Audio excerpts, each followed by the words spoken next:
The Xylaxians prided themselves on being the most advanced civilization in the known universe. Their crystalline bodies sparkled with internal bioluminescence as they floated through their pristine cities, suspended in the clouds of their home world.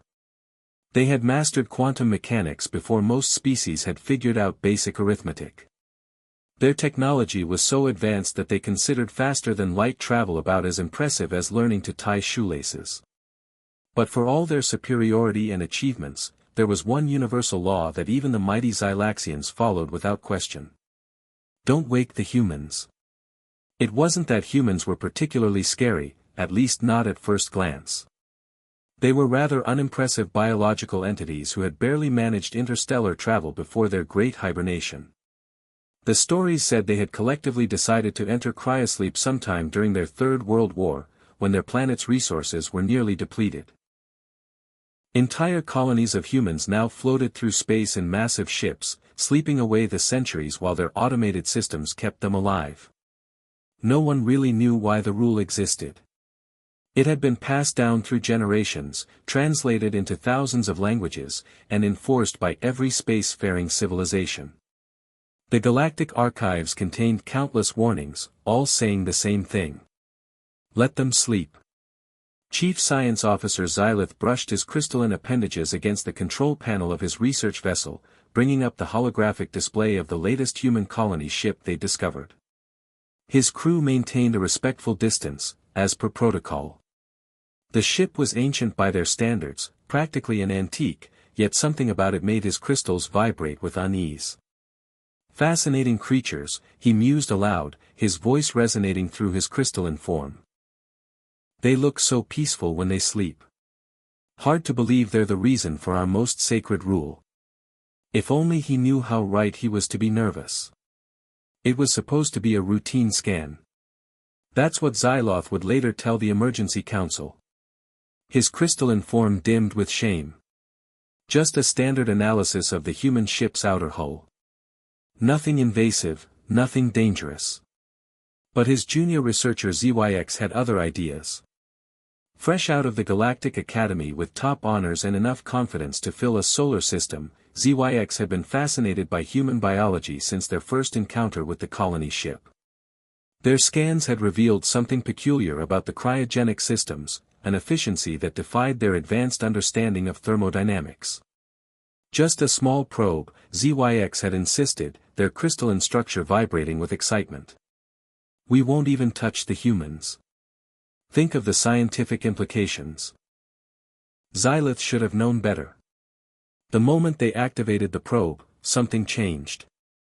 The ancient human ship, which had been dormant for centuries, suddenly hummed to life. Warning signals blared across their research vessel's monitors. What did you do? Xylith's voice crackled with panic, his usually melodious tones shattering into discordant frequencies. Nothing, I might have. The probe's quantum signature must have resonated with their cryogenic field. ZYX's form had lost all its luster, turning nearly transparent with fear. On their main view screen, pods began activating one by one like stars appearing in an evening sky. Thousands of them. The ship's ancient systems, far from being primitive, executed a flawless awakening sequence that their senses could barely track. Emergency transmission to High Command. Xylith should have known better. The moment they activated the probe, something changed. The ancient human ship, which had been dormant for centuries, suddenly hummed to life. Warning signals blared across their research vessel's monitors. What did you do? Xylith's voice crackled with panic, his usually melodious tones shattering into discordant frequencies. Nothing, I might have. The probe's quantum signature must have resonated with their cryogenic field. ZYX's form had lost all its luster, turning nearly transparent with fear. On their main view screen, pods began activating one by one like stars appearing in an evening sky. Thousands of them. The ship's ancient systems, far from being primitive, executed a flawless awakening sequence that their senses could barely track. Emergency transmission to High Command. But nothing in their extensive training had prepared them for dealing with grumpy humans who had just been rudely awakened from their cosmic nap. Ambassador Crystal, a name chosen specifically because humans supposedly appreciated literal translations, led the delegation. Her crystalline form was polished to perfection, refracting light in the most aesthetically pleasing patterns according to 16 different species beauty standards. Remember, she briefed her team. We must be diplomatic, respectful, and above all, apologetic. We've disturbed their rest. How bad could it be? The answer, as it turned out, was very bad indeed. The human ship had allowed them to dock, which the diplomatic team took as a positive sign they really shouldn't have. The moment they floated through the airlock, they were met by a group of humans in what appeared to be sleeping attire, clutching cups of something that their senses identified as coffee, a substance that immediately got classified as a potential chemical weapon. So drawled the human leader, dark circles under their eyes and hair sticking up in directions that defied several laws of physics. You're the ones who thought it would be fun to wake up several million humans before their alarm went off. Most esteemed humans. Ambassador Crystal began her carefully prepared speech, her form glittering with practiced sincerity. On behalf of the Galactic Alliance, we extend our deepest save. It sparkles. The human interrupted, taking a long sip of their coffee. Do you know how long it took us to synchronize our sleep schedules? Do you have any idea how hard it is to get several million people to agree on nap time? The diplomatic team exchanged nervous glances, their crystalline forms flickering with uncertainty. This was not in the manual. We have prepared extensive reparations. Another diplomat chimed in, including the latest in comfort technology dream enhancement devices.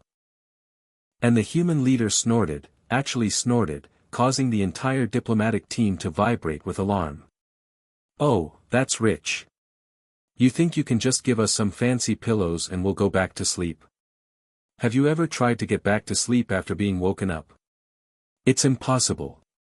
Things went downhill from there. The humans, it seemed, had opinions about being woken up. Many, many opinions.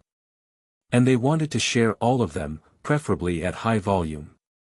The situation reached its peak when one human discovered that their favorite snack, something called pizza, had gone extinct during their slumber. The resulting tantrum caused 3 diplomatic assistants to crack and 1 to temporarily lose their crystalline coherence. This is unprecedented. Ambassador Crystal transmitted privately to High Command.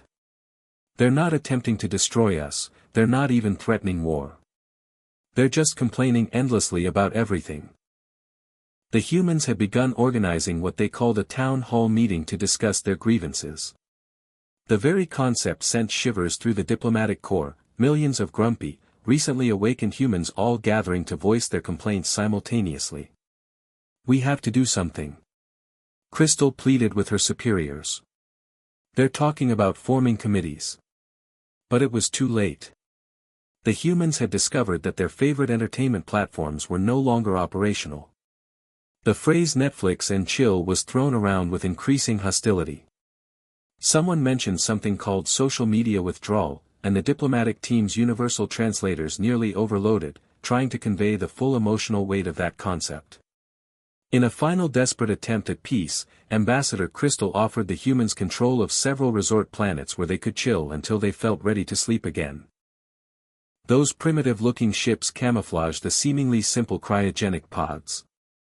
Actually quantum consciousness storage devices that made Xylaxian technology look like 2 rocks being banged together. The humans hadn't been sleeping. They'd been running universe-scale simulations, processing quantum calculations that would make a supercomputer cry, and apparently binge-watching every possible variation of reality TV that could ever exist. But the warning. Ambassador Crystal stammered. The rule about never waking humans. Oh, that. A human scientist grinned, looking far too pleased with themselves. We wrote that, scattered it across the galaxy. Best prank ever. The revelation hit the Galactic Alliance like a supernova. The humans hadn't been some endangered species that needed protection. They were essentially cosmic teenagers who had decided to take a nap and set an elaborate out-of-office message. The true extent of human capabilities began to unfold while sleeping. They had mapped every possible timeline in the universe. Solved the question of whether hot dogs were sandwiches, though they refused to share this knowledge, claiming something should remain mysterious. Developed a unified theory of everything, then decided it was kind of boring and developed several more interesting ones. Created and abandoned 17 different types of social media platforms in their simulated environments, deeming them too emotionally draining. Figured out why socks always disappear in the laundry again. They're keeping this one to themselves. The Xalaxian scientists who examined the human ship's primitive systems had to be treated for shock when they realized they weren't looking at technology. Think of it like a cosmic gap year, one human explained to the increasingly distressed council. Except instead of backpacking across Europe, we decided to take a few centuries off and let everyone else have a go at running things. The High Commander's final report to the Galactic Alliance summed up the situation perfectly. We have not been protecting a sleeping primitive species. We have been unknowingly participating in the universe's longest-running social experiment. And now the experimenters are awake, caffeinated, and expressing interest in what they call catching up on current events. May whatever gods you believe in have mercy on us all.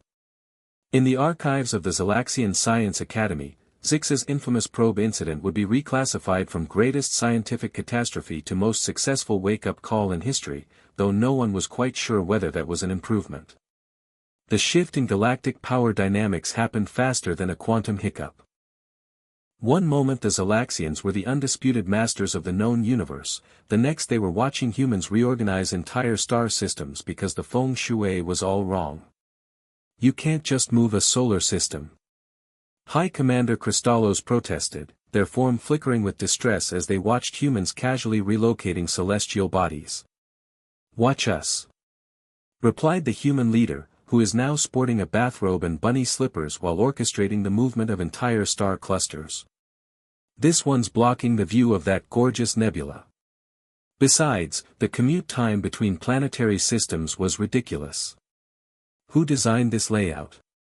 The Galactic Alliance quickly discovered that trying to maintain order in a universe with fully awakened humans was like trying to herd quantum cats. Theoretically possible, but practically futile. Humans started fixing things that no one had realized were broken. They introduced their concept of weekend breaks to species that had never stopped working. They established universal Wi-Fi that somehow worked across multiple dimensions. They started a galactic food delivery service that could get you takeout from any planet in under 30 minutes or your money back. The Xalaxian bureaucracy, once a model of efficiency, descended into chaos when humans introduced them to casual Fridays and office parties. The sight of crystalline beings attempting to wear Hawaiian shirts would haunt the High Commander's dreams for centuries, but the most surprising development came from the younger generations of various species. Rather than resisting the human influence, they embraced it with alarming enthusiasm. Young Xalaxians started forming hybrid social clubs with humans, leading to the galaxy's first interspecies meme war. "You have to admit," Zix commented to Xylith as they watched a group of humans teaching young Xalaxians how to chill. "They do make things more interesting." Xylith, whose career had somehow survived the wake-up incident, could only nod in bewildered agreement. The humans had promoted him to chief officer of making sure humans don't get too bored again, a position he wasn't entirely sure was a reward or a punishment. The humans' approach to galactic governance was particularly baffling. They established what they called a Universal Community Center, a massive space station where different species could hang out and vibe. Important diplomatic decisions were now made over game nights and potluck dinners. But what about the proper protocols? Ambassador Crystal had asked, watching in horror as humans settled a centuries-old territorial dispute with an interplanetary karaoke competition. "Protocols are just suggestions with fancy hats." The human mediator responded before announcing the next song, Universal Wind by Darude Sandstorm, a hit from their sleep playlist. Even the dreaded void crawlers, a species everyone had been terrified of for millennia, turned out to be quite amenable after humans introduced them to hot chocolate and bubble wrap. "We're not evil," their hive mind explained. "We were just really stressed out." The human solution to most galactic problems seemed to involve either naps, snacks, or what they called group therapy. Surprisingly, it worked better than any previous system of governance. They established the Galactic Chill Zone Treaty, which included such revolutionary clauses as mandatory vacation days and the right to Netflix and actually chill. Any species caught working too hard was subject to immediate intervention by the newly formed Department of Taking It Easy. The Zalaxian High Council found itself restructured into what humans called a cosmic coffee club. Important decisions were now made over beverages and baked goods, with the humans insisting that no one could properly solve galactic problems without proper caffeination. You know what your civilization's problem was? A human explained to a group of bewildered council members. Too much crystal, not enough flow. You need to learn to go with the gravitational waves, dudes. Perhaps the most stunning development was the formation of the Interspecies Relaxation Coalition. Young Zalaxians, void crawlers, and dozens of other species joined humans in their pursuit of the perfect work-life balance. The universe had never been more productive, largely because everyone had finally learned when to take a break. As Xylith watched a human teaching a group of young Zalaxians how to make s'mores using plasma reactors, he realized that maybe waking the humans hadn't been a catastrophe after all. It was more like hitting the universal reset button. Chaotic, certainly, but in a strangely refreshing way. Chief Officer. A human called out to him. We're about to start the first annual Galactic Games night. Want to join? We're playing Monopoly Universal Edition. We modified it to include actual solar systems. Xylitha's crystalline form sparkled with what might have been resignation or amusement. These days, it was getting harder to tell the difference. Why not? He replied. It's not like the universe could get any weirder. The human grinned. Oh, just wait until we introduce you to karaoke. 6 months after the Great Awakening, or the universal snooze button incident as humans insisted on calling it, the galaxy had transformed into something unprecedented. The Zalaxian archive struggled to keep up with the rapid cultural changes, eventually giving up and starting a blog instead. Humans said it was more on brand. The integration of species produced some truly memorable moments. The void crawlers once feared across the galaxy had become surprisingly successful meditation instructors. Their natural ability to induce existential dread was apparently perfect for helping others achieve inner peace. Nothing helps you appreciate life like a being from the void. Asking you about your career goals became a common saying. The Zalaxians found their crystalline nature made them exceptional at what humans called mood lighting. Soon young Zalaxians were opening trendy space lounges, using their bioluminescence to create atmosphere. The most popular venue, Crystal Vibes, had a 3-century waiting list, but cultural integration wasn't without its hiccups. The first interspecies Olympic Games had to be postponed when someone realized that the high jump event might be unfair to species that could manipulate gravity. The sight of crystalline admirals trying to master downward-facing dog became a popular meme across 17 dimensions. Cultural exchange programs led to some interesting developments. Humans introduced the concept of casual dress to species that didn't wear clothes, leading to a galaxy-wide debate about whether wearing nothing was more or less casual than wearing something. The argument was eventually settled by declaring Everyday Hat Day because everyone could agree that hats were funny. The universal translation matrix had to be completely reprogrammed to handle human idioms. The phrase "it's raining cats and dogs" caused a panic on 3 different worlds before someone explained it was just a saying. Though the void crawlers did try to make it literal just to see what would happen. Perhaps the most successful integration came in the form of food. The humans' insistence on combining flavors from different worlds led to culinary innovations that no one had thought possible. The quantum quesadilla became a sensation, though everyone agreed that the void crawler vindaloo was an acquired taste that no one actually wanted to acquire. Xylith, now running the Department of Keeping Things Interesting. Humans had insisted on renaming his position, found himself mediating between species more often than not. No, you can't actually steal someone's nose. The floor is not literally lava. Yes, humans really do need 8 hours of sleep. No, your face is not a valid diplomatic response usually. But despite the chaos, or perhaps because of it, the galaxy was thriving. Different species were not just coexisting, but genuinely enjoying each other's company. The humans' particular brand of organized chaos had somehow created a more harmonious universe than any amount of careful planning ever had.